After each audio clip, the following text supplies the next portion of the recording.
बहुत शुक्रिया नाज़रीन प्रोग्राम ज्वाइन करने का। ताज़ा तरीन खबर ये है कि पाकिस्तान तहरीक इंसाफ के सरबराह इमरान खान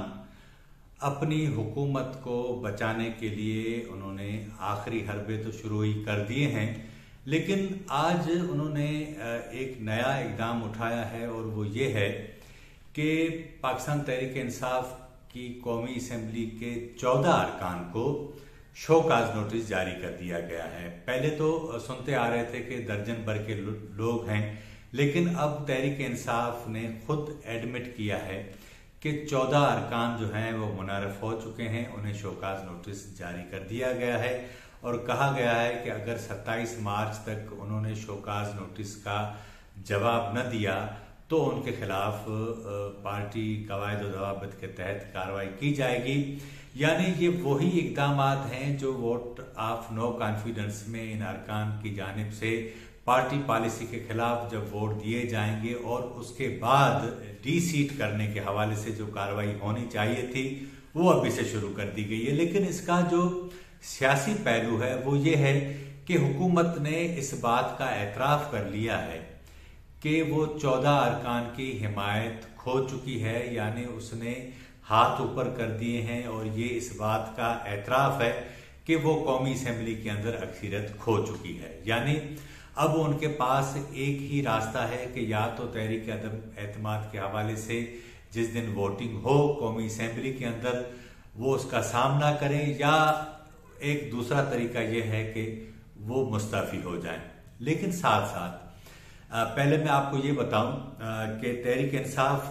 के जिन 14 अरकान को नोटिस जारी किए गए हैं वो कौन है। प्रोग्राम में आगे बढ़ने से पहले मैं जो है वो आपसे कहूँगा कि हमारे चैनल को ज़रूर सब्सक्राइब कर लें और अगर प्रोग्राम पसंद आए तो लाइक और शेयर भी करें, कमेंट्स भी करें। तहरीक इंसाफ के जो 14 अरकान हैं जिन्हें शोकाज नोटिस जारी किए गए हैं उनमें नूर आलम खान, डॉक्टर अफजल डांडला, नवाब शेर वसीर, राजा रियाज, मोहम्मद हुसैन डेहर, राना कासिम नून, अब्दुल गफार वट्टू, मखदूम बासित सुल्तान, आमिर तलाल गोपान, ख्वाजा शिराज, सरदार रियाज मजारी, रमेश कुमार, वजीहा कमर और नुजरत पठान। लेकिन साथ साथ आज आपको एक खबर में और भी देता चलूं कि तहरीक इंसाफ के जो 24 अरकान हैं मजीद उन्होंने अपोजिशन की जो 3 बड़ी जमातें हैं यानी पाकिस्तान पीपल्स पार्टी, पाकिस्तान मुस्लिम लीग नून और JUIF से राब्ते किए हैं और कहा गया है कि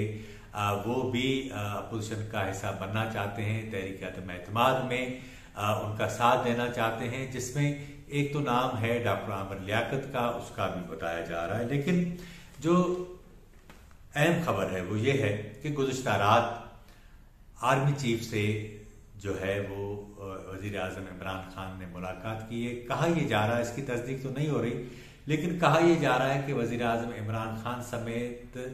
4 लोग यानी 4 बड़े अस्करी और सरकारी ओहदेदार थे, उसमें मिन्नत तरले किए गए होंगे कि खुदा के वास्ते न्यूट्रल बन जाओ, क्योंकि हमने तो गलती करके न्यूट्रल आपको न्यूट्रल का और उसकी जो तारीफ की वो बहरहाल हो गई थी। लेकिन अब सुना है कि ये सारी बातें की जा रही हैं, लेकिन लगता ऐसा है कि पुलों के नीचे से पानी बहुत ज़्यादा बह गया है। लेकिन सवाल ये भी उठाया जा रहा है कि अगर वज़ीर आज़म की जानिब से जो दरख्वास्तें की जा रही हैं न्यूट्रलिटी ख़त्म करने के हवाले से, अगर वो थोड़ी देर के लिए कबूल भी कर ली जाएं तो भी अपोजिशन की जो जमातें हैं फिर उनके पास ऑप्शन खुले हैं। और जिस तरह अपोजिशन ने ये सारे एफर्ट्स किए हैं तो उसमें फिर कहीं ना कहीं एक जगह बहरान तो ज़रूर पैदा होगा, क्योंकि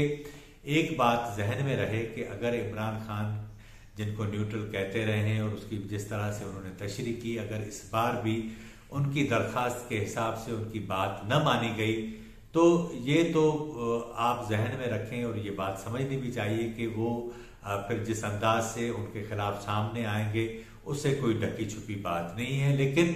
कहा यह जाता है कि वो जिद्दी जरूर हैं लेकिन इतने बहादुर नहीं हैं जितनी आम आदमी या जो आम दीगर सियासी तज्ज़ियाकार हैं इसकी तवक्को कर रहे हैं। तो ये तो जो सारी सूरत हाल है वो आपके सामने है। अब देखना ये होगा कि इस सारी जो सियासी बहरान है ये सारा, इसमें बज़ाहिर इस वक्त तो सूरत हाल है कि इमरान खान की हुकूमत अमलन अपनी हिमायत गंवा चुकी है, लेकिन जिन अरकान के खिलाफ शोकाज नोटिस जारी किए गए हैं उसकी कानूनी हैसियत के हवाले से सवाल उठाना जरूरी है। ये शोकाज नोटिस की वैलिडिटी जो है वो उस वक्त होगी जब ये 14 अरकान जिनके मैंने आपको नाम बताया उनको ये शोकाज नोटिस रिसीव करवाए जाएं या नहीं, उनको कॉपी दी जाए, एक कॉपी रिसीव की जाए, उसके बाद जो है फिर आप उसकी कोई कानूनी हैसियत बता सकते हैं। एक तो बात ये। दूसरी बात ये कि इमरान खान इस वक्त इस पोजीशन में नहीं है, न उनकी जमात इस पोजीशन में है कि इन तमाम अरकान को किसी तरीके से शोकाज के जरिए डी सीट करवा के इलेक्शन कमीशन को भेज दें। ज़ाहिर है ऐसा है नहीं, ना ही होगा। अब जो है ये जो सूरत हाल है उनके हाथों से निकलती जा रही है। जिस तरह मैंने आपको बताया कि 2 दर्जन से जायद मजीद अरकान ने भी जो मुतालबा किया है, तो लग ऐसा रहा है कि खटिया खड़ी हो चुकी है और जाने का वक्त हुआ चाहता है। किसी वक्त कोई भी ऐलान हो सकता है, लेकिन ऐसा लग रहा है कि 27 मार्च का जो तहरीक इंसाफ ने जलसा अनाउंस किया है वो करके रहेगी और उसी सूरत में फिर पीडीएम का जो लॉन्ग मार्च है वो भी लाहौर से 24 को रवाना होगा, यानी 25 को ये सारे काफिले इधर पहुंचना शुरू होंगे। तो ये डी चौक पर दोनों फरीकैन का धरना होगा और ये जो सारी सूरत हाल है वो मेरा ख्याल है कि पाकिस्तान की जो सियासी और अस्करी अशराफिया है उसे किसी तौर बारा नहीं खाती, क्योंकि जो ब्लू एरिया और डी चौक है वो न सिर्फ इस्लामाबाद का सबसे बड़ा कारोबारी मरकज है, लेकिन उसके ही साथ इस्लामाबाद के तमाम इदारे हैं जिसमें वजीर आजम हाउस, ऐवान सदर, supreme court, parliament house, diplomatic enclave, आपका पाकिस्तान सेक्रेटरीट और दीगर जितने भी बड़े बड़े इदारे हैं उनकी इमारतें यही हैं। तो ये किसी को भी वारा नहीं खा रहा। झगड़ा है, आसाबी जंग चल रही है, देखते हैं कि किसको कहाँ शिकस्त नसीब होती है। लेकिन जो हालात सामने हैं उससे लग ये रहा है कि इमरान खान अपनी अक्सरियत खो चुके हैं और आज जब उन्होंने उनकी हिदायत पर असद उमर ने 14 अरकान के खिलाफ शोकाज नोटिस जारी किया है, तो वाज़े तौर पर यह इस बात का एतराफ़ है कि अब उनके पास कौमी असेंबली में अक्सरियत नहीं रही। वैसे भी 10 लोगों की अक्सरियत थी, 14 को उन्होंने शोकाज जारी किया, यानी 14 लोग तो उनके साथ हैं नहीं। तो ये कहानी जो है वो अब ख़त्म हो रही है। आने वाले प्रोग्राम में एक नए मौजू के साथ फिर हाजिर होंगे। मुझे इजाज़त दीजिए।